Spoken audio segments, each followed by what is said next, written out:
Sa katahimikan ng gabi, naway ang bawat salita ay maging paalala ng habag at gabay ni Allah sa ating buhay. Malugod po naming tinatanggap ang lahat ng nanonood at nakikinig, pati na ang ating tagapagsalita na si Sheikh Humaydi Manalaw. Siya po ay isang aming butihing sekreter sa online Al-Ma'arif. Jazakallahu khairan ya al-akh sekreter dahil pinaunlakan nyo ang aming imbitasyon na magturo sa aming online muhadara. Naam. At siya po ay isang daiya na kilala sa kanyang kaalaman at malasakit sa umma. Hindi na po natin papatagalin ang gabing ito. Ang oras ay atin na pong ibibigay sa kanya.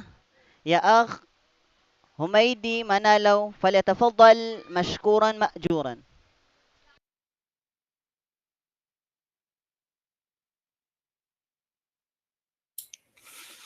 أعوذ بالله من الشيطان الرجيم بسم الله الرحمن الرحيم نفتتح هذه المحاضرة المباركة بسم الله الذي جعل العلم نورا يهدي به من يشاء وفضل العلماء على سائر العباد ورفع درجات الذين أوتوا العلم والإيمان وجعل تعلم العلم عبادة ونشره رسالة والعمل به سبيلا إلى الجنة. اللهم اجعل مجلسنا هذا خالصا لوجهك وارزقنا فيه فهما نافعا وعلما رافعا ونية صادقة وعملا متقبلا وقلوبا متصلة بك ونفعا متعديا لهذه الأمة. Allahumma amin. Ang lahat ng papuri at pasasalamat ay para lamang sa Allah subhanahu wa ta'ala. Ako ay sumasaksi na walang ibang Diyos na karapat-dapat sambahin maliban sa Allah, ang nag-iisa na walang anak, hindi ipinanganak at walang anumang katulad. At naway ang kapayapaan at pagpapala ay mapasahabang propeta Muhammad sallallahu alaihi wasallam, ang kanyang huling sugo at alipin na siyang gabay sa atin tungo sa liwanag ng kaalaman at pagsamba sa Allah subhanahu wa ta'ala.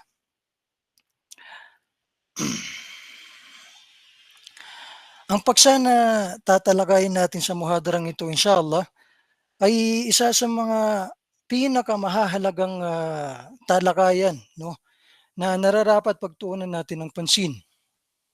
Hindi lamang ng mga kabataang katulad ko, halimbawa katulad natin, kundi maging ng mga abala sa kani-kanilang mga trabaho, sa kani-kanilang mga negosyo at mga iba't ibang tungkulin sa buhay. Ikaw man ay maging isang estudyante halimbawa o isang profesional, isang negosyante, o maging isang ama, parent halimbawa, maging isang ama, maging isang ina, o isang tagapaglingkod ng sambayanan. Lahat tayo ay saklaw ng mensahe, inshallah subhanahu wa ta'ala, ng ating muhadara sa gabing ito, inshallah. Dahil ang kaalaman, mga kapatid sa pananampalatayang Islam, kapag ito ay inalay natin para sa Allah subhanahu wa ta'ala, ay hindi nalilimitahan sa edad. Hindi rin ito nalilimitahan sa mga estado ng ating mga buhay o kung ano man yung ating mga pinag-aralan, yung mga antas ng ating pinag-aralan. Bagkus ito ay isang tungkulin na meron itong layunin na mas malalim. At ito ay ang maglingkod para sa ummah at sa Allah subhanahu wa ta'ala.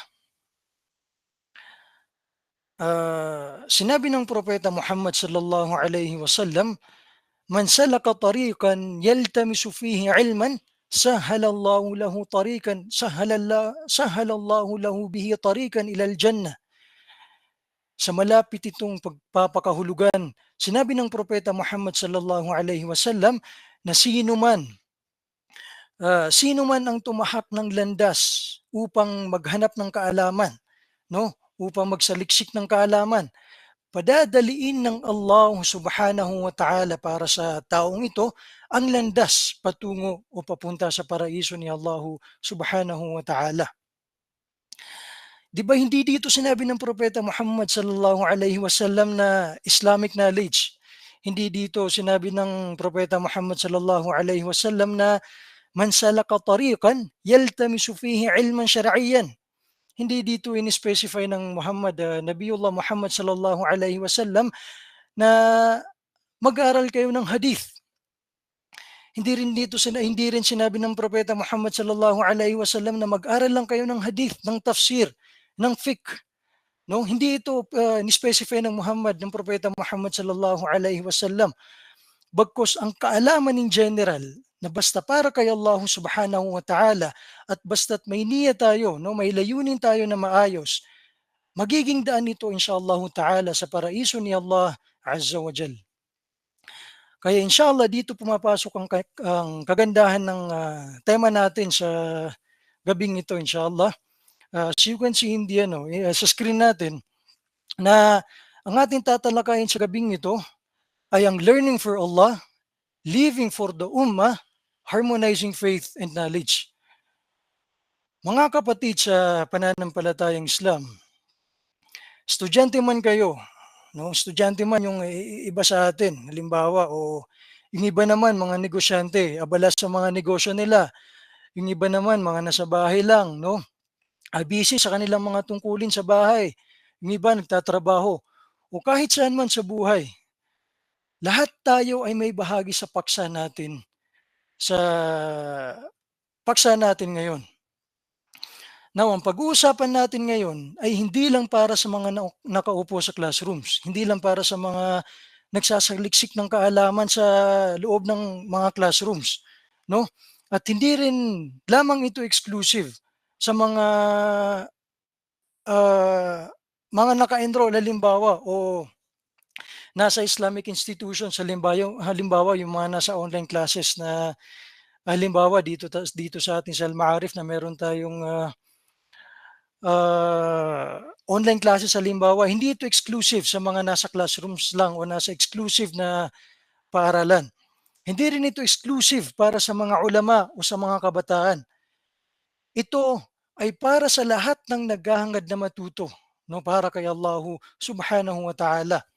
At para sa lahat ng gustong mabuhay para sa ummah.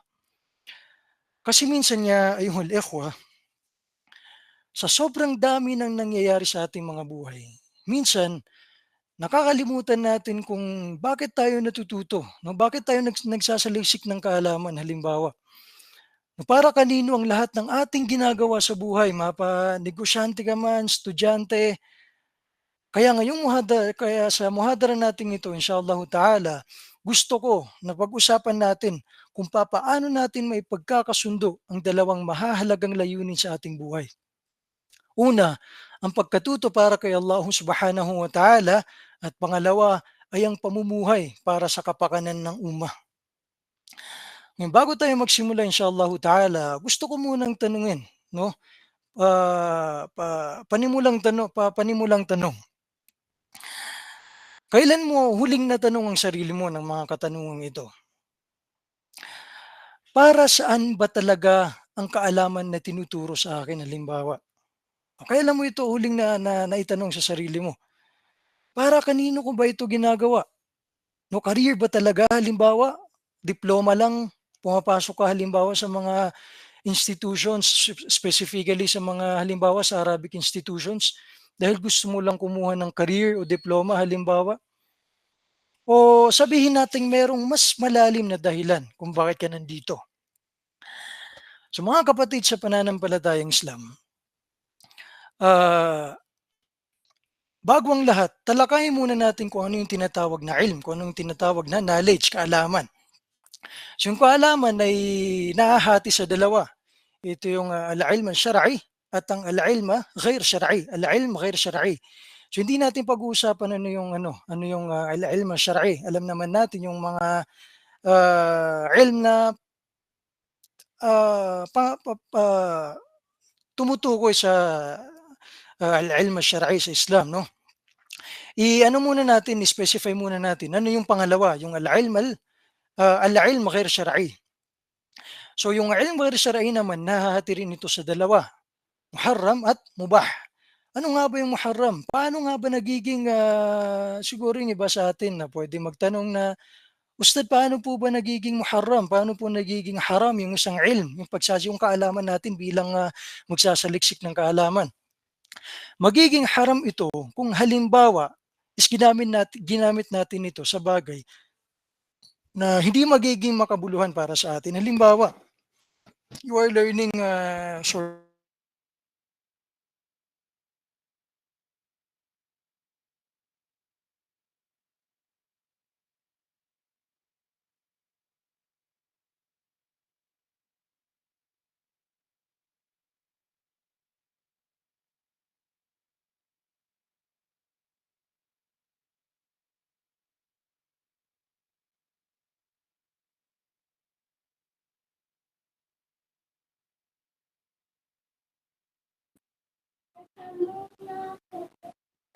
Ya Amir, nawala po ba?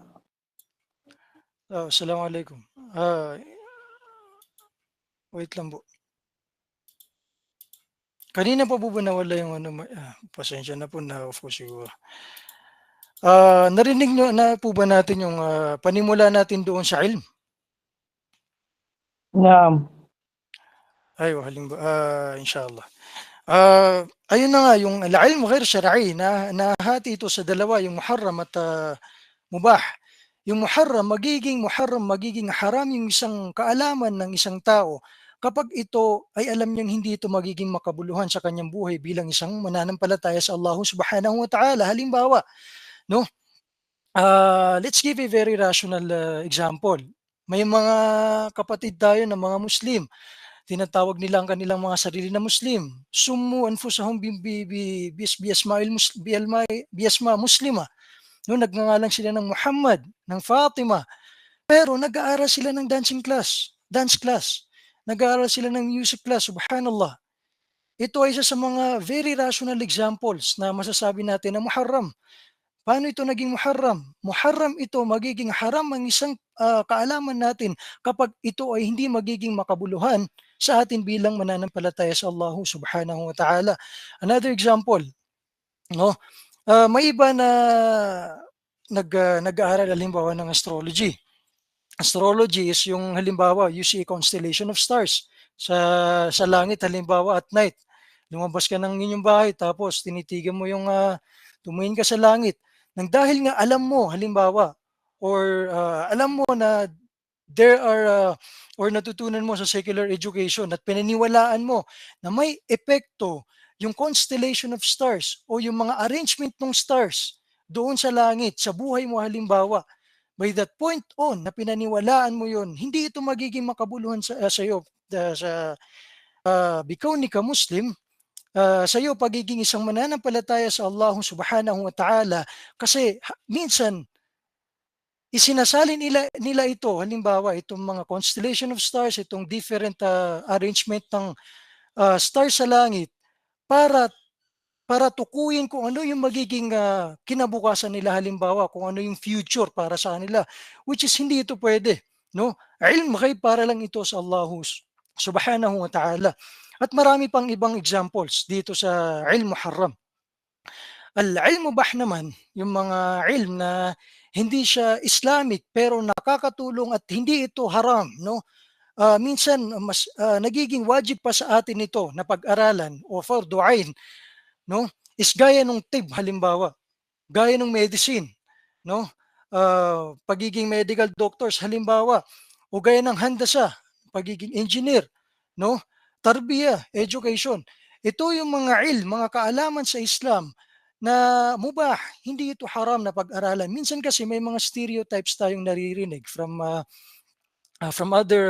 ibang mga Muslimun na sinasabi nila na ba't ba tayo nag-aral, or sinasabi nila halimbawa na ayoko mag-aral ng, secular education, 'no, o di kaya yung mga anak nila ayaw nilang, papasukin sa mga secular educations, sa western education. Ayaw nilang papasukin sa mga schools, sa western schools, sa universities. Dahil sinasabi nila na hindi ito magiging makabuluhan sa aming mga anak, no, para sa kanilang akhirah, para sa kanilang pananampalataya. Subhanallah. Ito ay kung titingnan natin in a very practical perspective. Subhanallah. Etong mindset na ito minsan, no, minsan hindi sa lahat, nanggagaling ito sa mga taong tamad.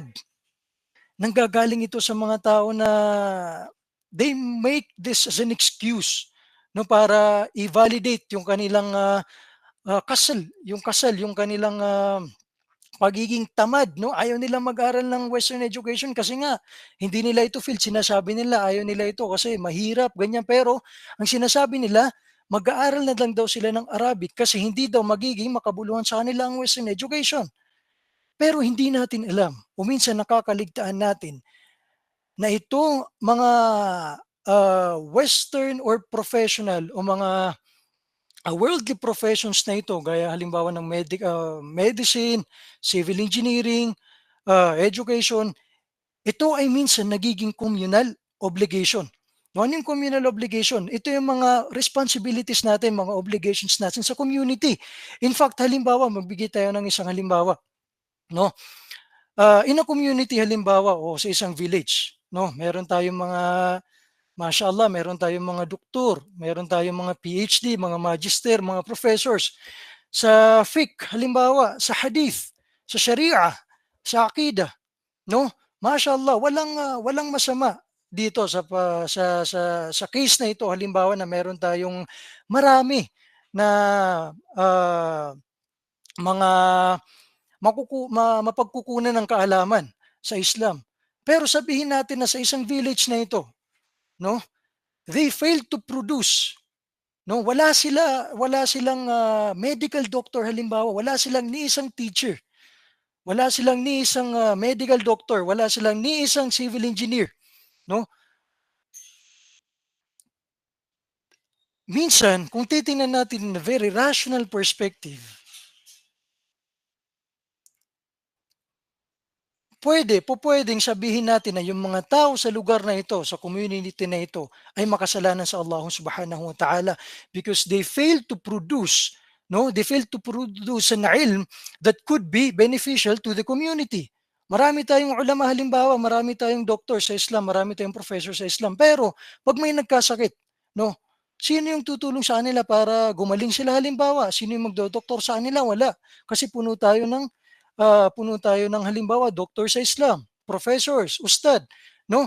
Wala tayong engineer. Paano tayo magkakaroon ng constructions? Sino yung magche-check? Sino yung mag mag-a-administer halimbawa sa ating mga bahay para mapatayo natin yung community natin, no, bilang isang progressive community ng mga Muslim. So ito minsan, pag hindi natin mapansin yung mga ganitong perspective, minsan nahuhulog ito sa stereotype na hindi nagiging makabuluhan sa atin bilang mga Muslim. Ngayon,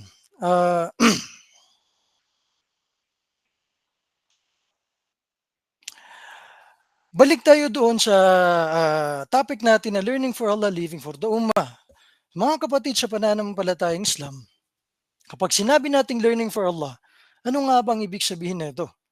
No, ano nga bang ibig sabihin pag natututo ka na para sa Allah subhanahu wa ta'ala? Learning for Allah subhanahu wa ta'ala is ito yung pag-aaral ng kahit anong knowledge na po pwede at mubah sa Islam na mayroon kang tamang layunin, mayroon kang niya na para sa Allah subhanahu wa ta'ala. Hindi lang halimbawa para makapasa, no, hindi lang halimbawa para makahanap ng trabaho, para maging degree holder, hindi lang para sa papuri ng mga tao, subhanallah, kundi para sa pagsamba kay Allah subhanahu wa ta'ala. Sinabi ni Ibn Taymiyyah rahimahullah, العلم عبادة وكما أن كل عبادة تشترط الإخلاص وموافقة السنة فكذلك طلب العلم. Sa pinakamalapit itong pagkakahulugan, sinabi ni Ibn Taymiyyah rahimahullah, ang pag-aaral ay isang uri ng pagsamba. At tulad ng lahat ng anyo ng pagsamba, ito ay nangangailangan ng ikhlas. No, ito ay nangangailangan ng sinseridad at pagsunod ng sunnah ng Propeta Muhammad sallallahu alaihi wasallam. At kasama dito ang talabul ilm, ang pagsasaliksik ng kaalaman. So halimbawa, no, kahit tayo ay nagsasaliksik ng kaalaman sa Western education, halimbawa yung iba sa atin nag-aaral ng engineering, nag-aaral ng accountancy, nag-aaral ng education, o kahit mga online classes man lang. No, kung ginagawa mo ito, ang lahat ng ito para makatulong, halimbawa, no, para maging halal ang kabuhayan mo if you are studying business, at para hindi maging pabigat sa ummah, then you are learning for Allah subhanahu wa ta'ala. Pangalawa, living for the ummah. No? So ano yung maksud natin sa living for the ummah? No? So ito yung second part ng muhadara natin ito, muhadara natin ito, which is a very beautiful concept sa pananampalatayang Islam. No? Because we are not just bare individuals. No? Kung titingnan natin yung hadith ng Propeta Muhammad sallallahu alaihi wasallam, we are part of a big body. No? Sinabi ng Propeta Muhammad sallallahu alaihi wasallam, "Mathalul mu'minina fi tawaddihim wa tarahumihim wa ta'atufihim kamathalil jasadil wahid." Ang mga mananampalataya sa kanilang pagmamahalan, pagkahabagan at pagtutulungan ay tulad ng isang katawan. Ito ay bahagi ng kilalang hadith ng Propeta Muhammad sallallahu alaihi wasallam na nagpapakita ng pagkakaisa ng mga mananampalataya sa Allah subhanahu wa ta'ala, na kapag may nasaktan na bahagi ng isang katawan, halimbawa, na ang buong katawan ay siyang madadamay. No? Na ganun din dapat ang ugnayan ng mga Muslim sa isa't isa. So habang natututo ka, halimbawa, no, habang lumalalim ka sa dunyawi man, sa ilm dunyawi o ilm syar'i, tanungin mo ang iyong sarili. Huwag mong kalimutan na tanungin ang iyong sarili paulit-ulit. Laziman tarji' ila niyatik, at tanungin mo ang iyong sarili. Unang tanong na maaari mong itanong sa iyong sarili, no? Paano kaya ako magiging bahagi ng solusyon sa problema ng ummah? Nakikita natin, it is visible for us, nakikita natin yung problema ng ummah. Nakikita natin ngayon, sa panahon natin ngayon, yung isang problema ng ummah, the social media. No, nakikita mo yung mga, subhanallah, dumarami yung mga vloggers. No, they give everything. Ang dami nilang pinapakita, ang dami nilang binabago. Yung iba nagiging ulama na rin sa Facebook, ano, nagiging ulama na rin sa different platforms, social media platforms. Sa araw natin, sa panahon natin ito, subhanallah, ito yung ilan sa mga pinaka problema natin ngayon. No, so ikaw bilang mananampalataya, bilang nagsasaliksik ng kaalaman, no, dapat tanungin mo ang iyong sarili kung paano ka magiging bahagi ng solusyon sa mga problema na ito. Pangalawa, no, tanungin mo ang iyong sarili, paano ko magagamit ang natutunan ko para mapagaan ang pasanin ng iba, para mapagaan ang ahwal ng mga Muslimun, paano ka magiging paano ka makatulong o magiging makabuluhan sa buhay ng mga Muslimun. So lagi mong itanong yun sa iyong sarili, na dapat hindi ka lang natututo. You are not only learning, no? Hindi ka you don't only seek knowledge for you to be able to be a worldly professional, no? Para kumita, para maging negosyante. Hindi. Dapat tinatanong mo rin sa sarili mo kung paano ka magiging makabuluhan sa mga Muslim, sa ummah. And that is living for the ummah. Yun yung maksud natin sa living for the ummah.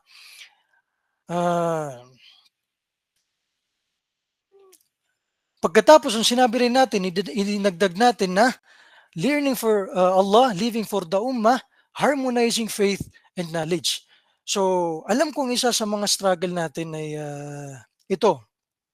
Minsan may mga nagtatanong, o di kaya this is a very common stereotype. Sabihin natin stereotype, no? Kasi common ito sa atin. No? Nagtatanong, Ustad, gusto ko pa mag-aral ng Islamic Studies, no? Pero may college po ako, nasa university po ako, MBC. BC po ako, wala po akong time mag-aral ng Arabic. O di kaya nagtatanong, Ustad, may trabaho po ako pero gusto ko pa rin matuto. So let me say this straight to you, no? You don't have to choose one. Subhanallah, ya ayyuhal ikhwa, ya ayyuhal akhawat, you don't have to choose one. Hindi mo kailangan pumili ng isa. Kaya nga meron tayong tinatawag na salatul istikhara. minsan pag naguguluhan na tayo sa dalawang desisyon, halimbawa na lahat minsan naguguluhan tayo kung ano nga ba yung pipiliin natin sa dalawang ito. Minsan, pag kaya mo, halimbawa alam mo naman na lahat ito mas makakabuti sa'yo at lahat kaya mo itong gawin, you don't have to choose one. Hindi mo kailangan pumili ng isa sa dalawang ito. Kung kaya mong pagsabayin yung dalawa, you can pursue both. No? Kailangan mo lang ng proper time management, kailangan mo lang ng layunin na mas klaro at kailangan mo lang minsan ng moral support, no? Kailangan mo minsan ng community support, kailangan mo minsan ng mga tao, no? Yung mga nakapaligid sa iyo, dapat you have the same belief na may isa kayong paniniwala at layunin, no? Kaya nga ang mga mahalagang tanong minsan sa atin, no, lalo na sa mga worldly professionals natin dito sa lalo't lalo sa muhadara na ito, halimbawa, no, ang mahalagang tanong na dapat natin laging itinatanong sa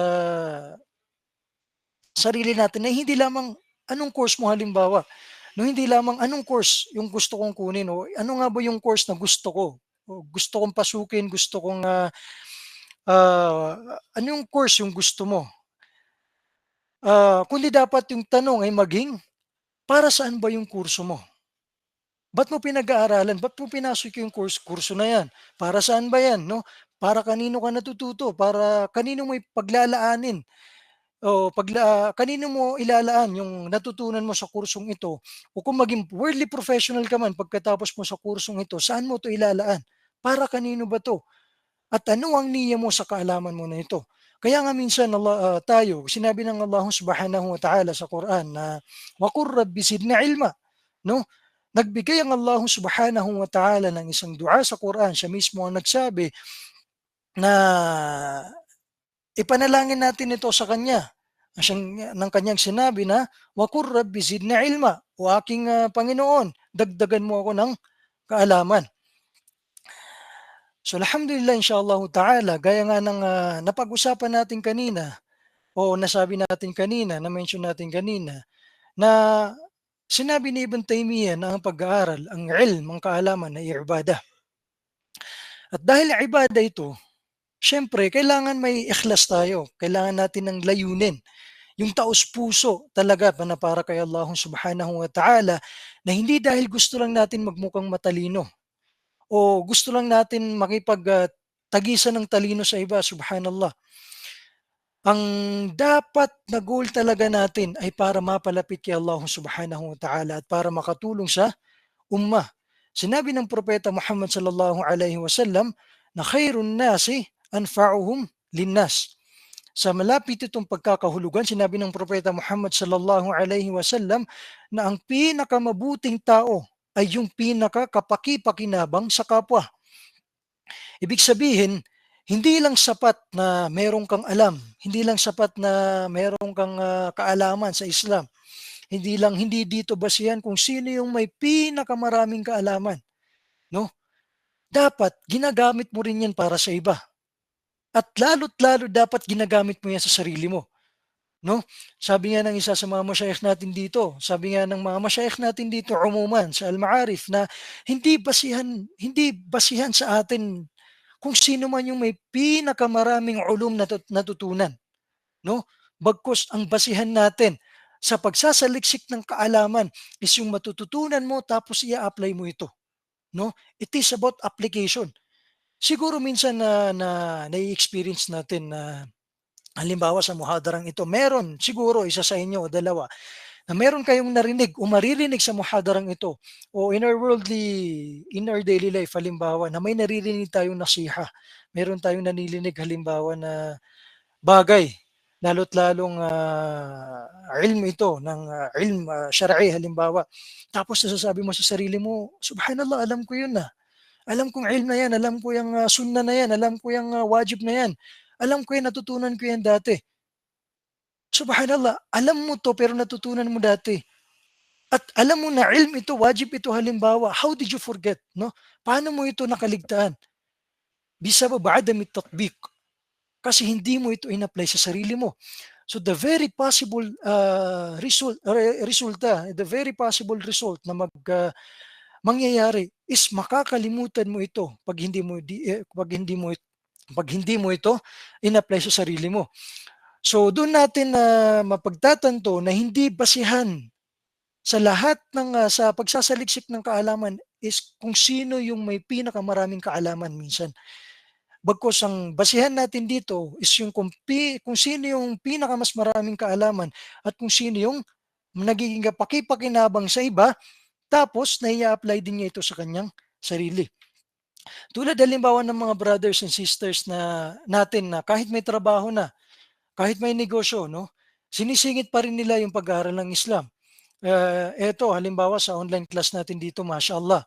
Tayo dito sa opisina, minsan nauutusan tayo na or isa sa mga responsibilities natin na pasukan minsan yung mga classroom sa online. Subhanallah, meron tayong mga nakikita ng dahil doon. Actually, this is very parang minsan lalo't nung unang pasok ko talaga, actually kasi nung una hindi ako pumapasok talaga sa online classes kasi akala ko hindi ko siya kailangang imutabaa. Pero nung naatasan ako na i-check yung mga online classes natin regularly, nung pinakaunang beses talaga na pasukan ko yung online classes natin, meron akong nakita sa iilan sa mga tulab na habang sa loob ng dars, no, merong iba sa kanila nagde-drive, no, nagmamaneho pero naka-open yung camera, no, nandoon sila sa mismong klase pero may trabaho sila. They're driving their kids to school. Yung iba sa kanila nagcha-chat doon sa chat box, nag-a-appear minsan, nababasa natin na sinasabi ng mga lalo't lalo doon sa mga akhawat natin. Nung nagpapaalam sila lagit-lagi na sinasabi nila, "Sheikh, excuse me po, lalabas po muna ako kasi yung anak ko umiiyak.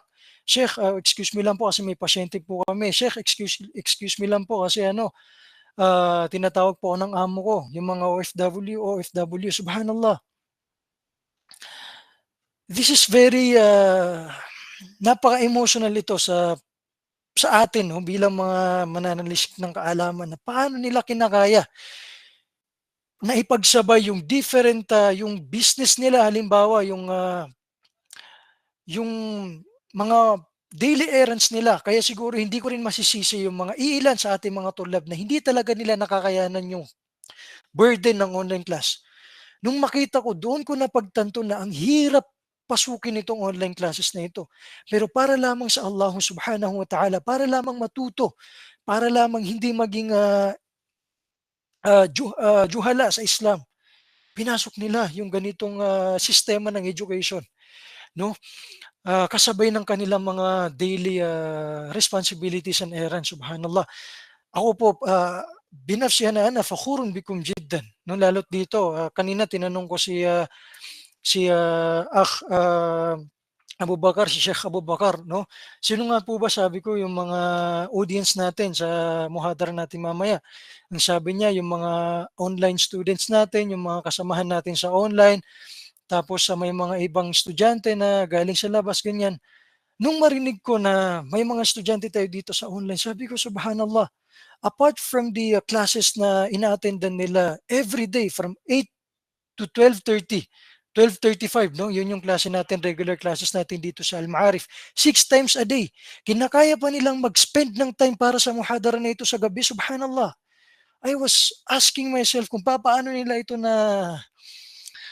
nama-manage yung oras nila, subhanallah. Barakallahu fikum wa jazakumullahu khairan. Nung pagpalain nawa kayo ni Allah subhanahu wa ta'ala, nakapagtapos man kayo, nakayanan nyo man yung struggle nung pagsasabay sa dalawang yon o hindi man, no? Hinihiling natin sa Allah subhanahu wa ta'ala na pagpalain at bigyan ng Allah subhanahu wa ta'ala ng baraka ang mga ang fi'al na ginawa nyo, yung gesture, yung niya ninyo na makilahok sa ganitong programa natin, inshallah, lalo't lalo sa online classes programs, no?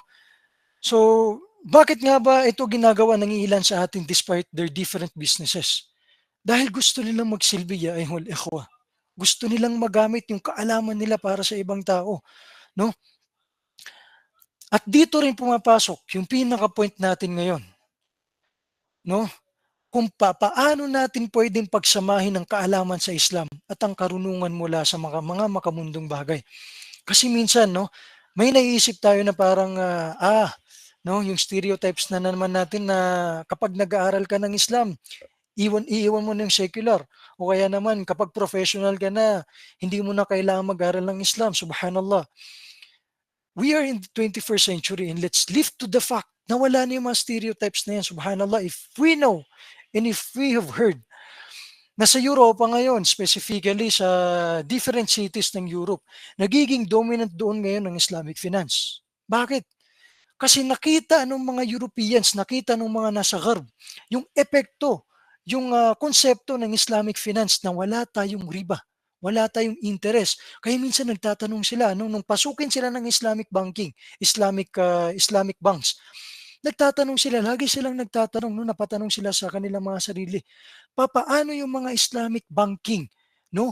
Kumikita sila, yarbahun. Kumikita sila, napapalawak nila ang kanilang mga kumpanya, no? Pero wala silang riba, wala silang interest. Kaya yung iba sa mga Garbiyon, no, pinag-aralan nila yung Islamic finance. You can actually see, and this is proven, no? Dito sa atin sa Philippines, sa Pilipinas, no? Isa sa ating mga masyayikh na nakapagtapos ng Islamic finance sa labas, nung bumalik siya dito sa Pilipinas, narinig ko ang kwento na ito, na nag-hold siya o naimbitahan siya para mag-hold ng isang muhadara patungkol sa Islamic banking and finance. Ngayon, it was held in Manila, no? Yung muhadarang ito ay naganap sa Manila. Ngayon, hindi siya halos makapaniwala o it was very bizarre na yung karamihan o iilan doon sa mga nag-attend doon sa muhadara, doon sa lecture na yun ay non-Muslims. Other of them are from UP, no? Iba sa kanila from UP. Non-Muslims, estudyante, no, from UP. Dumalo sila doon sa lecture na yon, no, ng Islamic banking. Siyempre, iba doon, mga Muslims, no? Talaga yung mga major talaga nila, Islamic banking and finance. Pero yung nakakapagtaka rito is yung mga hindi nila major yung Islamic finance. Pero nag-attend sila sa lecture na ito patungkol sa Islamic finance. No? So yung isang conclusion dito is ngayon kasi gaya ng sabi natin doon sa Gharb, na-appreciate nila ngayon yung Islamic banking kasi wala tayong interest, walang interest yung mga banking natin. Lahat malinis, alhamdulillah, no? Bifadlillahi ta'ala, lahat malinis yung trabaho, no? Nakita nila yung epekto ng Islam doon sa mga Islamic banking. Kaya naman ngayon nagiging dominant ang Islamic banking sa Gharb, la siyama sa Europa, no? So dito natin napagtatanto na dito sa 21st century, subhanallah, ito yung mga stereotype na ito na kapag ikaw ay nag-aaral ng Islam, iiwan mo ng education, iiwan mo na yung pag-aaral ng attorney, pag-aaral ng law, pag-aaral ng different worldly professions, no? Magiging alim ka na, hindi mo na ito mafo-focus, no? Mag-iiba na yung pananaw mo sa buhay. Hindi kaya kapag professional ka na, hindi mo naman kailangan ng Islam kasi professional ka na meron ka ng trabaho. Inshallah, meron na tayong bar, meron na tayong yung mundo, alam na nila yung katotohanan. Inshallah, by the following years, sabihin natin 10 years from now, 5 years from now, 20 years from now, magiging dominant yung Islamic knowledge or yung mga Islamic activities sa mundo, inshallah ta'ala. Ang totoo dito ya ayuhal ikhwa wa ya akhawat, hindi kailangan paghiwalayin yung dalawang kaalaman na ito, no? Pwede silang ipagsama. At kapag pinaghalo mo yan, yung kaalaman sa Islam, tapos may kasabay na skills, halimbawa sa mundo, lalo't lalo pag professionals kayo, lalo't lalo pag may malakas kayo na athar, no? Meron kayong malakas na influence sa mga tao, may mga positions kayo, halimbawa, leader kayo sa agencies na ito. Halimbawa, you are leaders in certain agency. Halimbawa, isang medical doctor ka halimbawa sa isang hospital, no? Tapos may kilala tayo, mashallah, na personally may kakilala tayo na kumbaga minsan na nabibigyan tayo ng ganitong or hindi kasi siya usual, no? May kakilala tayo na malapit din ito sa atin na nakapagtapos siya ng nursing, mashallah, nakapagtapos siya ng nursing, nag-attend siya ng NLE, Nursing Licensure Exam, na pumasa siya, alhamdulillah. Pagkatapos ng pumasa, siguro hindi natin alam kung nag-guard ba siya sa sarili niya o sariling desisyon niya. Pumasok siya sa tahfidul Quran, no? Nagkabisado siya ng Quran. After few months, in less than a year, nakabisado niya yung Quran. At ngayon, alhamdulillah, tinuloy niya ang kanyang tinahak niya ang kanyang o itinuloy niya ang kanyang profession, which is ngayon nag-aaral na siya ng medicine. So isipin natin yung ganong influence pag makatapos yun, pag maging doktor yung ganon. Ano? Isang doktor na alim, na hafidh, paano yung magiging influence nito sa umma? So ibig sabihin in next years inshallah, dahil dumarami na yung mga ulama natin na professionals pa, no? Gaya ng mga directors natin sa different agencies, no? Yung mga head ng agencies ngayon, may mga mayors pa. May nabasa rin tayo na may mga cities sa London, sa Europe, na yung mayors nila doon is mga Muslims. Dumarami masyado, subhanallah. In few years, magiging dominant ang mga Muslim sa mundo, inshallah ta'ala. No? So, balik tayo. No, paano natin pagsasamahin ng pag-aaral para kay Allah at pamumuhay para sa umma? Learning for Allah, living for the umma. So magbigay tayo ng mga rational examples, no? Gaya nga ng sabi natin na itong muhadara na ito, hindi lang ito para sa mga kabataan. Hindi lang din ito para sa mga nakaupo sa classrooms, yung mga nag-aaral ng online classes. Ito ay flexible, no? As much as possible. Ang gusto nating talakayin, ang gusto nating audience, no? Is yung ma'mum, no? Different iba't ibang mga tao, iba't iba ng mga businesses, ng mga pinagkakaabalahan sa buhay. So, magbigay tayo ng ilang example. Halimbawa, let's have example number 1. Meron tayong OFW na breadwinner. No? Siya yung nagtatrabaho siya sa labas para tuunan yung mga pangangailangan ng kanyang pamilya dito sa Pilipinas. Pero, despite the business, despite the work, nag-aaral pa rin ito ng Islam online, no? Mga online classes. So mayroon tayong mga kapatid nagtatrabaho sa abroad. Minsan 12 hours sa trabaho. Tapos pag-uwi nila, puyat pa. Pero pinipilit pa rin mga pagklase sa online, no? Bakit, no?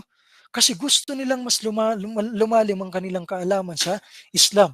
Now imagine, kapag yung OFW na yon ay naging matatag sa kanyang pananampalataya, naging matuwid at matatag ang kanyang layunin para sa Allah subhanahu wa ta'ala at ang kanyang pagsasaliksik ng kaalaman, magiging inspirasyon siya sa ibang workers doon, sa kanyang mga kasama doon sa field, doon sa pinagtatrabahuan nito, no?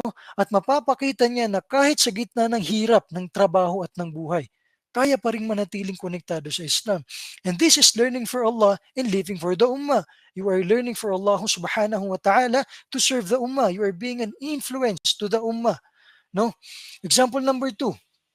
Meron tayong businesswoman or businessman na marunong ng fiqh ng business, no? Pinag-aaralan niya yung muamala, pinag-aaralan niya sa fiqh yung muamala, no? Isipin mo halimbawa yung isang sister na meron siyang online shop, because that is very rational, na hindi lang basta benta dito but benta doon. Nag-aaral din siya ng fiqh ng muamala, gaya ng sabi natin na yung tungkol sa haram at halal na business.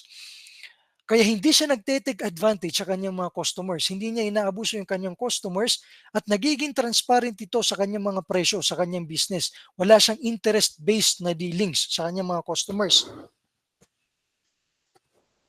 At dahil doon, mas pinagpapala ang business nito, mas pinagpapala ang kanyang business, mas nakakatulong siya sa iba. Nagiging tulong siya doon sa mga Muslims, doon sa mga gustong bumili sa kanya na mga Muslims, natutulungan niya ito, no? Kumikita nga siya, pero hindi niya sinasakripisyo ang kanyang pananampalataya sa Allah subhanahu wa ta'ala. At ito naman yung kaalaman na mayroong baraka. Now, let's have example number 3. Yung mga estudyante na hindi nawawala sa dars kahit meron silang mga business, kaya meron silang mga syugal, meron silang pinagkakaabalan sa schools, meron silang mga thesis halimbawa. So isipin natin, no?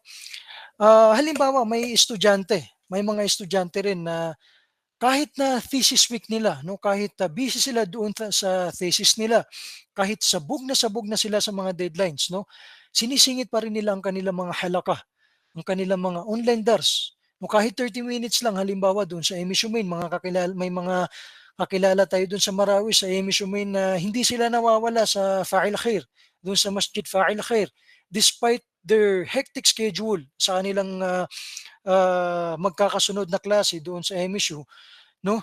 Hindi rin nila na nakakalimutan o nakakaligtaang dumaan muna sa Fa'il Khair para i-perform ang kanilang prayers, no, before they go to their next classes. Marami yan. Doon din sa IIT, meron silang masjid, no? Nabisita rin natin yung masjid nila doon sa IIT. Mashallah, subhanallah, sa loob ng IIT, meron sila. Sa Ateneo, sa different universities, no? Marami masyado yung mga makikita natin ng mga estudyante, mashallah, na meron pa rin yung busy sa kanilang mga trabaho at sugal sa university, pero nakakayanan pa rin nilang bigyan ng oras ang ang Allah subhanahu wa ta'ala.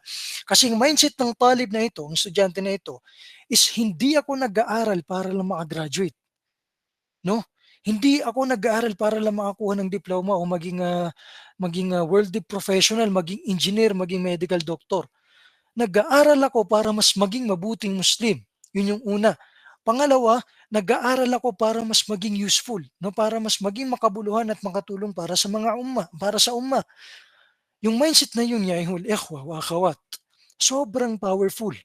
Kasi even if makuha mo man yung degree mo, you have your diploma, kung wala kang takwa, wala kang takot sa Allah subhanahu wa ta'ala, wala kang malasakit sa ibang tao, wala itong saysay sa mata ng Allah subhanahu wa ta'ala. Sabi sabi nga nila sa English, no, sabi nga nila sa Gharb, no, a faith without knowledge is like light without direction.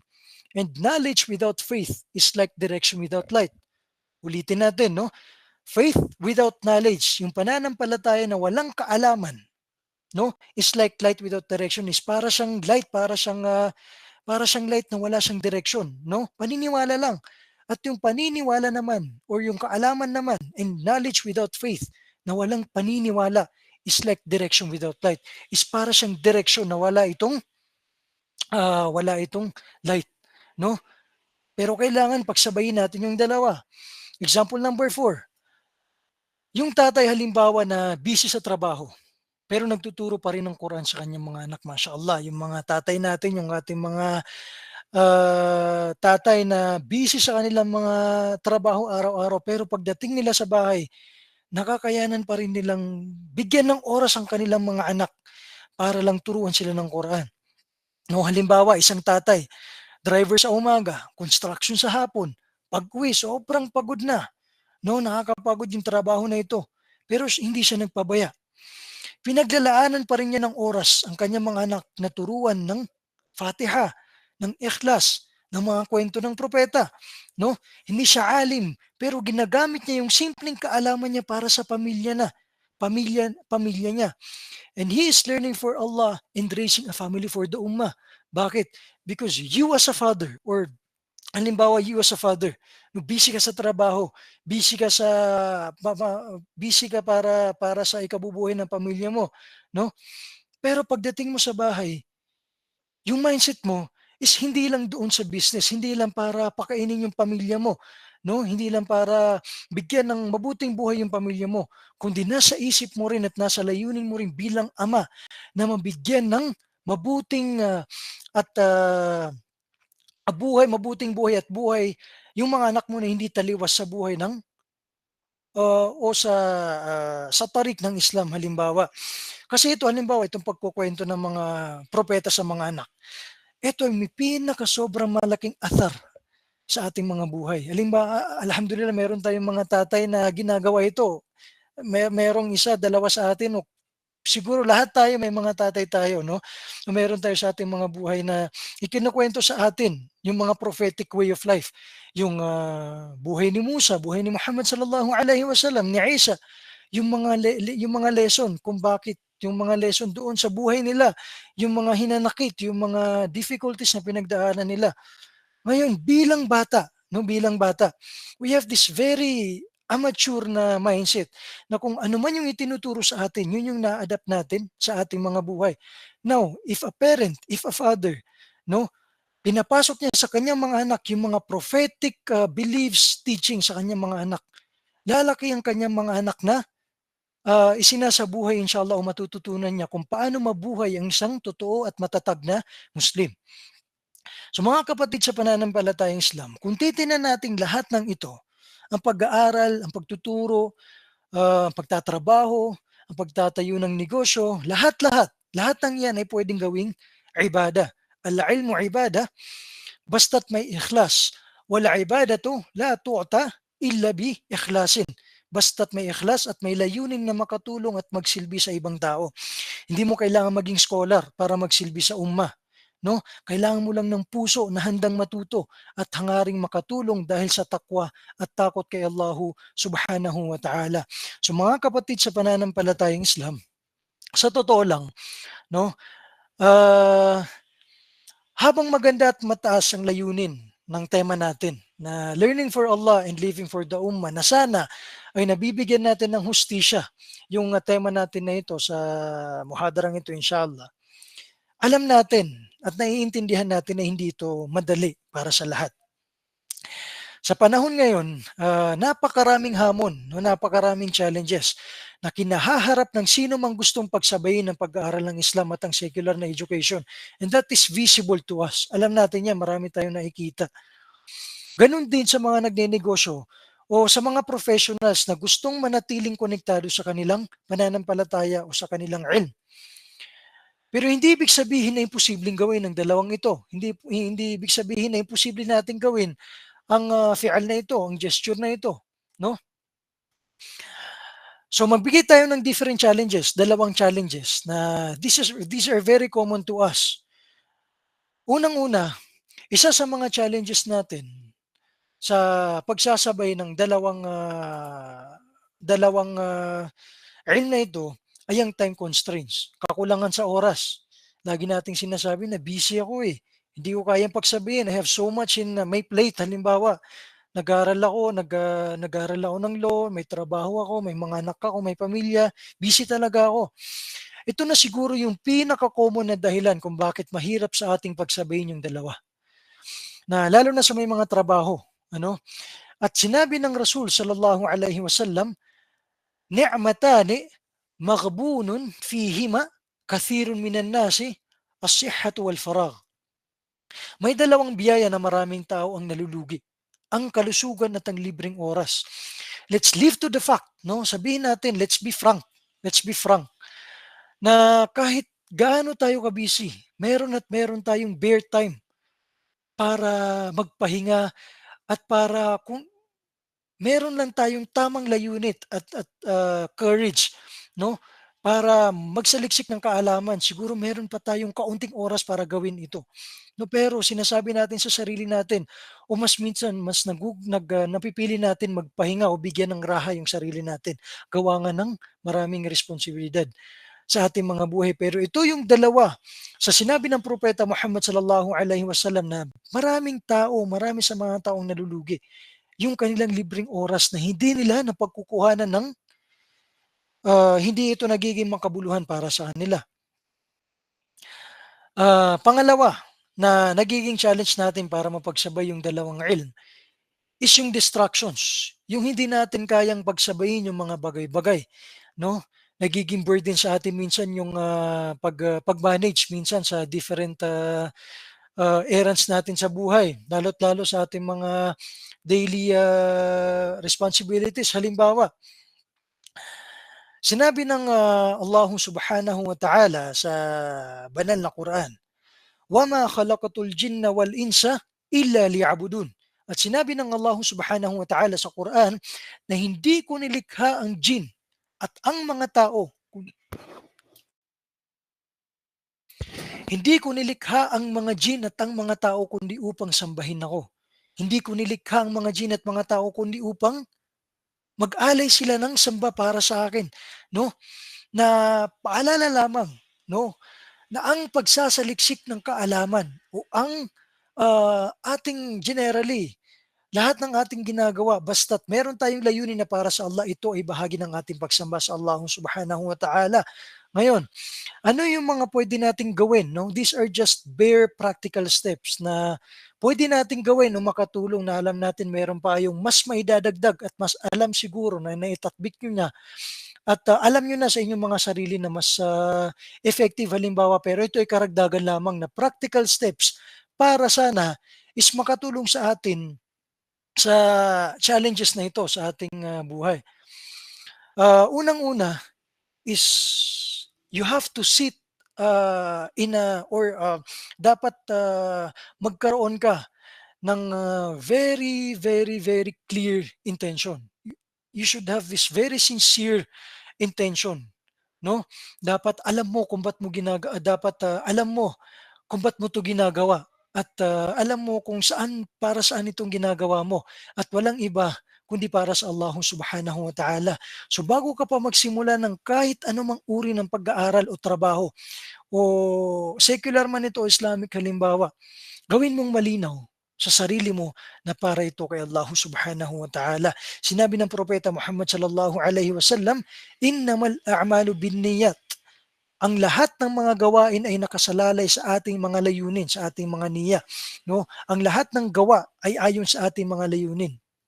Pangalawa, make dua for knowledge. Dapat at dapat, no? Masabi natin sa ating mga sarili, wag nating paniwalaan at masyadong maging proud sa ating mga sarili dahil kaya mo itong bagay na ito, kinaya mo yung bagay na ito, wag tayong maging malagay ito sa ating mga isipan. Lagi at lagi natin dapat ipagdua na para sa Allah subhanahu wa ta'ala ang ating araw-araw na buhay lalo't lalo ng ating kaalaman, no? Gawin nating habit ang pagdarasal para sa karunungan, para sa ating araw-araw na buhay, no? Sinabi ng Allah subhanahu wa ta'ala gaya ng nasabi nating aya kanina na wa qur rabbi zidni ilma. No, ya Allah, bigyan mo ako at dagdagan mo pa ako ng kaalaman. Pangatlo, no? This is very common na kahit minsan ang dami nating ganito, ang dami nating sineset na ganito sa ating mga buhay, no? Pero we can never tell ano yung mangyayari bukas kaya minsan hindi natin nama-manage yung ganito, yung paggagawa ng schedules, yung paggagawa ng certain timing para sa pang-araw-araw natin, no? Pero sinasabi ko sa inyo ya ayhul ikhwa, kahit 10 to 15 minutes daily para sa Quran o sa hadith halimbawa o kahit sa anong kaalaman sa Islam. No, magbuklat ka ng Quran, magbasa ka ng aya, 2 aya, isang safha, magbasa ka ng isang hadith, isang lesson sa Islam, magbasa ka, manood ka. Ngayon, we are introduced to different platforms, TikTok, no? Sa TikTok ang dami nating muhadarat online, ang dami nating channels na pwede mong pasukan na every video doon is meron kang makukuhang kaalaman doon, no? You have to give yourself at least 10 to 15 minutes a day para matuto. Inshallah subhanahu wa ta'ala magiging makabuluhan nito para sa iyo. Dahan-dahan ito pero tuloy-tuloy. Gaya ng sabi ng propeta Muhammad sallallahu alaihi wasallam, "Ahabbu a'malin ila Allah adwamuha wa in qal." No? Anong ibig sabihin nito? Ang pinakamamahal na gawain sa paningin ni Allah subhanahu wa ta'ala ay yaong tuloy-tuloy kahit kaunti. Minsan meron sa atin yung lalo sa mga kalalakihan, they want to be fit, no? They want to be physically fit. So they go to the gym every day. So for the first week, nag-set sila ng 3-hour schedule nila sa gym. Halimbawa, meron silang schedule na everyday dapat 30 minutes sila sa gym. Or sabihin natin 2 hours, no? Sabihin natin 2 hours sila sa gym, 3 hours. Ngayon, yung schedule nila, meron silang daily schedule sa gym na 30 or 3 hours. Sabihin natin sa first week, nagampanan nila yung schedule na yun. Sabihin natin sa second week, third week, fourth, 1 month, nabigyan nila ng straight 3 hours ang kanilang sarili. Pero yung 3 hours na yun niya, ayhul ikhwa wa akhawat, napakalaking bagay na yun, napakabigat yun para sa mga tao na mahalaga sa kanila yung oras. At the end of the day, maaaring maging burden sa'yo to, maaaring maging burden sa'yo to na ma-realize mo na ang bigat ng 3 hours, ang bigat. So, ang pinaka-possible na mangyari sa iyo is iiwan mo yung trabaho na yun. Bakit? Because it has been a burden to you. Naging burden siya para sa iyo. So instead na magiging makabuluhan ito para sa iyo, na gusto mo siyang ituloy-tuloy, naging burden ito sa iyo. So nasimulan mo siya pero hindi mo natapos. Bakit? Kasi masyado mong pinuwersa. Pero sinabi ng Propeta Muhammad sallallahu alaihi wasallam na habbu amalin, ahabbu al-amal ila Allahi adwamuha wa inkal. Ang pinakamamahal na gawain sa paningin ni Allah ay yaong tuloy-tuloy na trabaho. Pero kahit kahit kaunti pero tuloy-tuloy. Panglima, no? Dapat magkaroon ka ng circle, magkaroon ka ng company, magkaroon ka ng mga tao gaya ng sabi natin kanina na kapaki-pakinabang at nagiging kasama mo ito sa pagsasaliksik ng kaalaman o hindi ito nagiging hadlang sa iyo para ituloy mo o para magsaliksik ka ng kaalaman para sa ng kaalaman, no? Sinabi ng Propeta Muhammad sallallahu alaihi wasallam na ar-rajulu ala dini khalilih falyanzur ahadukum man yukhalil. Ang tao ay nasa relihiyon ng kanyang kaibigan. Kaya pag-isipan ng bawat isa kung sino man ang kanyang kinakasama. Pag-isipan ng bawat isa kung sino man yung kanyang kinakasama sa araw-araw. Sino nga ba yung kanyang mga kaibigan? Sino nga ba yung nakapalibot sa kanya? Nagiging makabuluhan ba ito? Natutulungan niya ba ito para sa kanyang pananampalataya? Halimbawa, sa kanyang mga trabaho na muta'alliq bidinihi, halimbawa, o kaya naman nagiging hadlang itong kaibigan na ito o itong mga tao na ito para sa kanyang mga gawaing pangrelihiyon, halimbawa. Lastly, but not the least definitely, is we have to be integrating our ilm in our daily lives. Sabi natin kanina na dapat meron tayong tatbik, dapat na isasabuhin natin yung ating mga nalalaman. Gamitin natin yung ating kaalaman sa ating mga negosyo, sa ating mga pamilya at trabaho, na kahit Islamic ethics lang muna, kahit Islamic na muamala lang muna, it counts inshallah ta'ala. No? Sinabi ng Allah subhanahu wa ta'ala sa Quran, "Waman ahsanu qawlan mimman da'a ila Allah wa 'amila salihah." No? At sino pa ba ang mas mainam sa salita kaysa sa taong nag-aanyaya sa landas ni Allah subhanahu wa ta'ala at gumagawa ng kabutihan. Kaya mga kapatid sa pananampalataya sa Islam, no, sa huli, ang gusto nating kumbaga ipaabot at ang gusto nating layunin, ang layunin natin sa muhadarang ito ay napakasimple, no? Hindi mo kailangang mamili kung Islam o Western education. Hindi mo kailangang mamili kung ano yung uunahin mo, kung ano yung ipa-prioritize mo, no? Ang trabaho ba o ang inyong pagsasaliksik ng kaalaman para sa Allah. Ang gusto ng Allah subhanahu wa ta'ala ay buhay na may balanse. Na ang bawat kaalaman halimbawa na tinatamo ng iyong sarili, tinatamo mo halimbawa, nakukuha mo, ay may direksyon tungo sa Allah subhanahu wa ta'ala. At ang bawat hakbang mo ay may ambag sa lipunan. May ambag para sa umma, para sa kamusliman. Kaya kung ikaw man ay isang estudyante, ikaw man ay isang nanay, isang tatay, ikaw man ay isang negosyante, meron kang business, teacher, online learner, isa kang malaking tao na meron kang malakas na impluwensya sa kinasasakupan mo. Hangga't humihinga ka pa, subhanallah, pwede ka pa ring maging alim sa paraan mo. Pwede ka pa ring alim, no? Hindi alim na malaking alim na nagbibigay ka na ng mga fatwa. Hindi kailangan maging ganun. No, alim ay ya'mal, alim ay ya'lamu, no? Magiging maalam sa iyong relihiyon. Basta meron kang sinseridad at alam mo kung para saan mo ginagawa ang trabaho mo na ito. No, sinabi ng Allah subhanahu wa ta'ala sa surat al-Baqarah, "Wama tuqaddimu li anfusikum min khairin tajiduhu 'inda Allah." Sa pinakamalapit itong pagkakahulugan, sinabi ng Allah subhanahu wa ta'ala sa Quran na anumang kabutihan ang ipagpauna ninyo para sa inyong mga sarili. Matatagpuan ninyo ito kay Allah subhanahu wa ta'ala. So bilang panghuli inshallah, bago tayo magtapos sa ating muhadara na ito inshallah, kung may isang bagay kang iuuwi mula sa muhadarang ito, siguro, sana ito 'yun 'no. Mag-aral ka o magsaliksik ka ng kaalaman hindi lang para sa degree o para sa diploma, o para lang masabi ng mga tao na ikaw ay maalam sa Islam o nag-aaral ka ng Islam. No, mag-aral ka para kay Allah Subhanahu wa Ta'ala at mamuhay ka, gamitin mo ito para sa ummah dahil 'yan ang buhay na may kabuluhan. 'Yan ang buhay na mayroong direksyon at may gantimpala insya-Allah Subhanahu wa Ta'ala.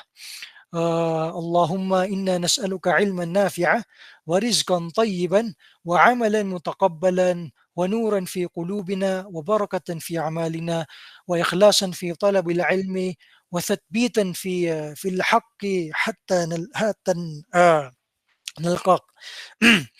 وصلى الله على سيدنا محمد وعلى آله وصحبه أجمعين. السلام عليكم ورحمة الله وبركاته. وعليكم السلام ورحمة الله وبركاته. Subhanallah, walhamdulillah, isa na namang malalim at malawak na kaalaman ang naibahagi sa atin ng ating tagapagsalita na si Sheikh Al-Akh Humaydi Manalaw. Ya Sheikh, kung inyo pong mamarapatin, kayo po ba ay tumatanggap ng ilang mga katanungan mula sa ating tagapakinig?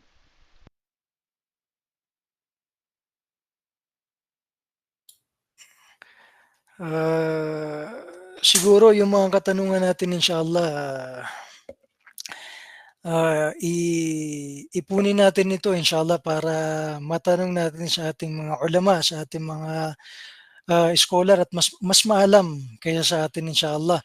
Yun din yung sinasabi natin sa ibang muhadara natin na inshallah may natatakot tayo na sagutin yung mga katanungan na minsan na hindi pa natin alam yung totoong kasagutan dito inshallah. So kaya siguro ipagpaliban na lang natin yung ating mga katanungan sa ating mga scholar at mga masyayikh inshallah ta'ala.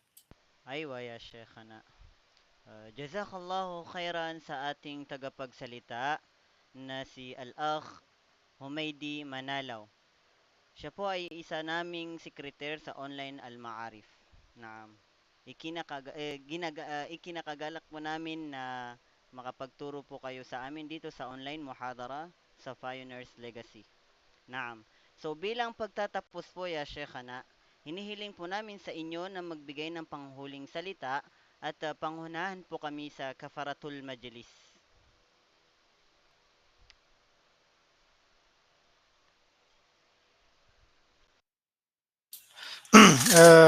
Inshallah ta'ala.